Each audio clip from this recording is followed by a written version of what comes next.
This is the Healthcare Marketplace Specialization, Healthcare Marketplace Overview. This is Steve Parenti, and this is Module 5.2.2, the value of health information technology. Valuing health information technology, or just any information, is really hard to express. The proxy value that we use for that is this concept of opportunity cost. And the thought is that that is the cost of not having that information. So the cost that you would be willing to pay to obtain one unit of information in exchange for one unit of another good is essentially that same idea. So an example would be, let's say an insurer not having some sort of a tracking system for their diabetes care patients by 2010 leads to an employer with 5,000 beneficiaries leaving that plan, which would decrease their profits by $1 million. Another, probably more salient example is that if a hospital can't manage to get their costs under control with physicians that they've just hired, they might be looking at not losing $1 million, but potentially tens of millions of dollars.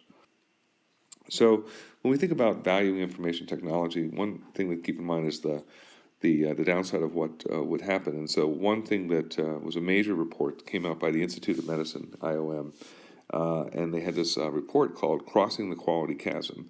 And this, we believe, really became a lightning rod for folks to focus on health IT, because in this book and in the prior book, one called To Err is Human, the illustration was that if you did not actually have appropriate health information technology, you could basically lead to 90,000 people a year dying.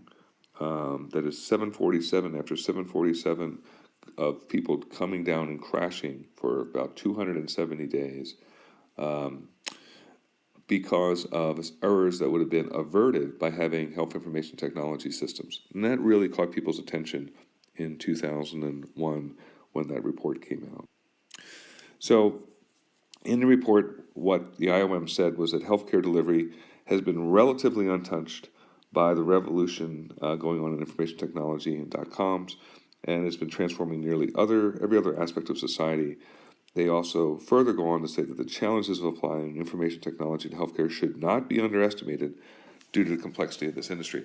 One would hope after the modules we've been working with together, you will see that this really is quite the case. It's a very complex industry, and a lot of folks at really the top of their field, and to tell them that a computer is going to tell them differently in terms of how they should practice medicine is not a likely scenario. So further, just a great report. Worthwhile to get this book. Meticulous collection of personal health information through a patient's life can be one of the most important inputs to the provision of proper care. Makes complete sense. If we know what's actually happening to people and can record it, that would be great. Yet, for most individuals, health information is dispersed in a collective of paper records that are poorly organized, often illegible, frequently cannot be retrieved in a timely fashion, making it nearly impossible to manage many forms of chronic condition.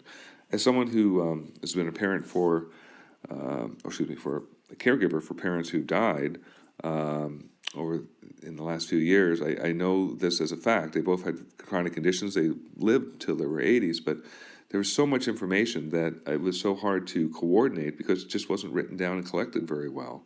And even when it got a little better in the case of my father, it was just a real challenge. And if you didn't know the system well, you could really fall off the map. So about this issue about life savings from computer technologies, computers saving the world, one of the major areas there is prescribing. That is, if we can just get correct physician prescribing and not have ambiguity due to handwriting and such, that would work better. Related to that is transcribing and verification of orders, medication dispensing, and then other issues is that just administration, the handoffs between patients. This was a major article that came out in JAMA talking about how computer alert systems can prevent injury from adverse drug events, and that actually fed into the Crossing the Quality Chasm report in a major way. So when we think about what Health IT can do, this really helps us get that value back.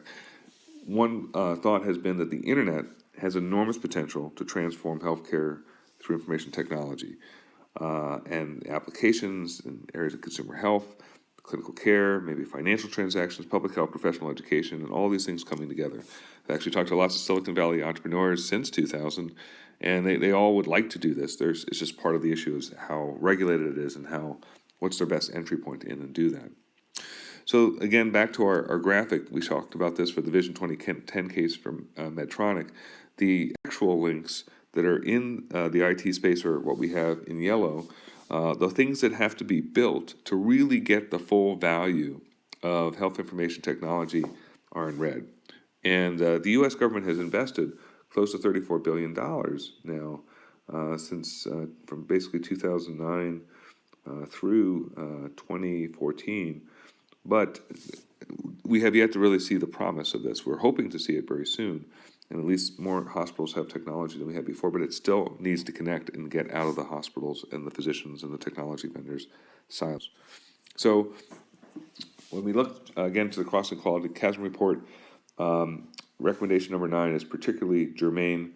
Congress, the executive branch, the leaders of healthcare organizations, public and private purchasers, really everybody in that map we just saw, should make a renewed national commitment to building an information infrastructure to support healthcare delivery, consumer health, quality measurement, improvement, accountability, clinical education, health services research.